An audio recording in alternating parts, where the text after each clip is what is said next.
runtii aniga waxaan aaminsanahay leadershipku waa muhiim.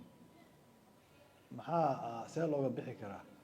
see looga bixi karaa in revolution yimaado oo isbedel uprising oo dadku ay intay conscious noqdaan ayaga ay awoodooda soo ceshtaan waa looga bixi karaa. adduunkana taariikhdan waa lagu hayaa, waa dhacday in taas waa bottom up, hoos inay ka timaado isbedelka uu ka yimaado xoog leh oo heeriyada dadku iska qaadaan, dadka markaas political elite-ka manipulative-ka ah saa sheegtay oo ayaga rabaan inay adimada ku dheganaadaan siyaasadda oo danahooda keliyana ay ku maalaan. of course siyaasi kasta ama dowladaha horumar ha joogo ilbaxa ah ama kuwa oo la leeyahay waa dib dhacsan yihiin oo mutakhallifka ha joogo, dan siyaasadeed mar walba waa leeyahay, laakiin dantu waa inay taada keliya pure boqolkiiba boqol taada keliya aysan noqonin. waxay ku xiran tahay danta qaranka ah matalayso iyo taada sidee la isku waafaji karaa, sideese teese mudnaanta leh. midda annaga aan la'nahay middaas waaye, tee mudnaanta leh. marka siyaasadda dhan transaction keliya maaha, resource capturina waa loo arkay qofka inuu asaga wax hanto oo wax qabsado.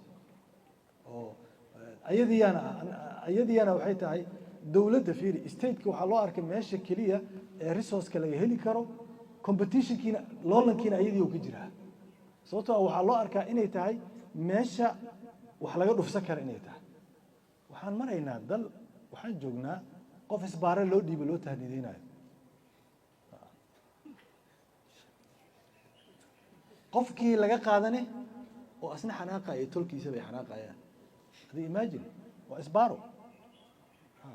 jackpoint sida maxay soo isbaaro ma mas-uulka loo dhiibo iyo ka laga qaado dagaala ka jiro, waa la gurmanaa xildhibaanadii odayaashii waxaa leeyahay hebelaa laga qaaday xil. macnihi waxaa garanaya marka meesha aan ka joogno state capturingka meeshii ugu hooseysa u gaari, macnihi levelka u gaari waa meeshii ugu hooseysay oo akhlaaqiyan iyo ethically meeshii ugu xumeed waaye. macnihi alan jackpointiga waxaa loo dhigay for security reason xilli mucayan inuu jiraa loogu talagalay soo mahay, laakiin waxay noqotay capturingkay qayb ka noqotay, wixii la maalayay qayb ka tahay.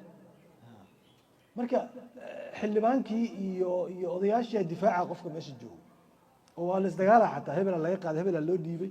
macnihii ala shaqada waxay aad moogtahay intii lagu dhiibay haddaan lagu dhiibin in ay qof waxaa arkay la dalacsiiyey oo xil inta laga qaaday la dalacsiiyo mar raba dhaa xilka ii dalacsiiyey because meeshaana nafci badan aan joogo. capturingka heerkaas uu gaaray. marka leadershipkana top waa ka imaan karaa oo adduunku waa la hayaa taariikhda inuu inta kor ka yimid uu hagaajiyey. hoose revolutionna waa la hayaa oo heryada la iska qaaday. labada moodalba waa jiraan, midkay ku imaanayso labadaba. laakiin see loo dhisi karaa dadka fikirkooda ama loo bedeli karaa? aniga waxaan u malaynayaa marna bedelka waa long term oo institutionaha wax bedela, oo waxay ku bedelaan institutionska ama waxbarashada ama aqoonta ama kindergartenka looga soo bilaabaa caruurta, philosophiga tacliimta iyo waxbarashada iyo aqoonta iyo jaamacadaha wax bedela lagu bedelaa.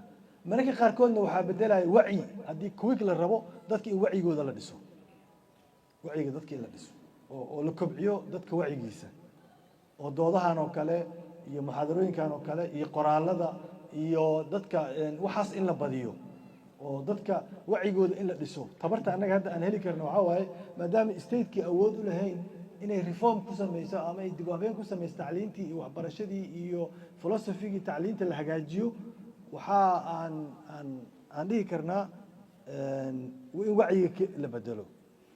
waa laga yaabaa gadaal markaan u noqono meelaha naga soo qaldamee badan. wasiirkii soomaaliya 1972 ama 3 mideed ma aqaan waxbarashada allah naxariista xasan cali mir wuu dhintay.